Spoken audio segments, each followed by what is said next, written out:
ఈ గత ప్రభుత్వం చూస్తారు, చిన్న కాగితం, చిన్న అటెండర్ ట్రాన్స్ఫర్ కావాలన్నా ముఖ్యమంత్రికి కేసీఆర్ ఆఫీస్కి పోవాల్సిందే. ముఖ్యమంత్రికి ఇవాళ మంత్రులకు మధ్య, ముఖ్యమంత్రికి పిసిసి చీఫ్కు మధ్య చాలా గ్యాప్ ఉంది అని ఒక చర్చ. రెండోది, ఈ మధ్య మహేష్ కుమార్ గౌడ్ గారు స్వయంగా పాదయాత్రకు దిగారు. జనరల్గా పాదయాత్ర సీఎం కావాలని లక్ష్యంతో చేసాడు, మనం చూసాం తెలుగు రాష్ట్రాల్లో. లేదంటే ప్రతిపక్షంలో ఉన్నప్పుడు చేయడం చూసాం. అధికారంలో సీఎం ఉంటే మహేష్ కుమార్ గౌడ్ పాదయాత్ర ఏంటి? అదే సమయంలో మీరు బీసీసీఎం అని ఒక నినాదం ఎత్తుకున్నారు, కాబోయేది బీసీసీఎంఏ అని. సీఎంఏ లక్ష్యంగా పాదయాత్ర లేదు మొదలు పాదయాత్ర చాలా చోట్ల అంటే ఇప్పుడు ప్రతిపక్షంలో కావాల్సింది ఏంటి? రేవంత్ రెడ్డి గారు మహేష్ గౌడ్ కలిసి పనిచేస్తే మళ్ళీ మాకు పుట్టగతులు ఉండవు. ఈ సీనియర్లంతా కలిసి ఉంటే మళ్ళీ మా పార్టీ రాదని రకరకాల ఊహాగానం చూస్తారు. అంటే సీనియర్ నాకు పాదయాత్ర చేపిస్తున్నారు. అది తప్పు. సో పాదయాత్ర రూపకల్పన చేసినప్పుడు రేవంత్ రెడ్డి అక్కడే ఉన్నారు, రాహుల్ గాంధీ గారు, ఖర్గే గారు, మీనాక్షి, నేను, రేవంత్ రెడ్డి గారు, భట్టి గారు, 6 ఉన్నాం.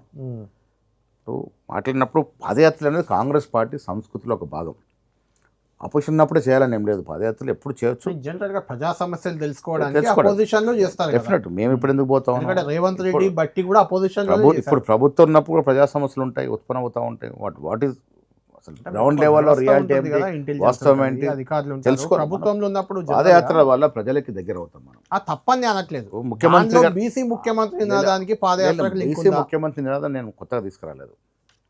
నేను చాలామంది బీసీ ముఖ్యమంత్రి నినాదంతో కూడా వివాదాలు సృష్టించే ప్రయత్నం చేశారు.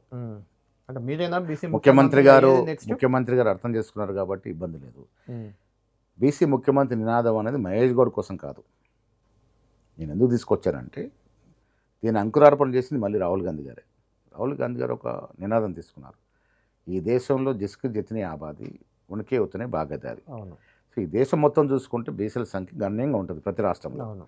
సో మన దక్షిణాది రాష్ట్రంలో చూసుకుంటే కేరళలో మెజారిటీ నాయకులు బీసీల ముఖ్యమంత్రులు అయ్యారు, కర్ణాటకలో అయ్యారు, తమిళనాడులో బీసీల ముఖ్యమంత్రులు వచ్చారు, పాండిచ్చేరిలో కూడా బీసీల ముఖ్యమంత్రులు అయ్యారు. మన దగ్గర ఆంధ్ర తెలంగాణ రాష్ట్రంలో కాలేదు కాబట్టి భవిష్యత్తులో బీసీ ముఖ్యమంత్రి కావాల్సిన అవసరం ఉంది. అది కాంగ్రెస్ పార్టీతోనే సాధ్యమని మాట చెప్పాను.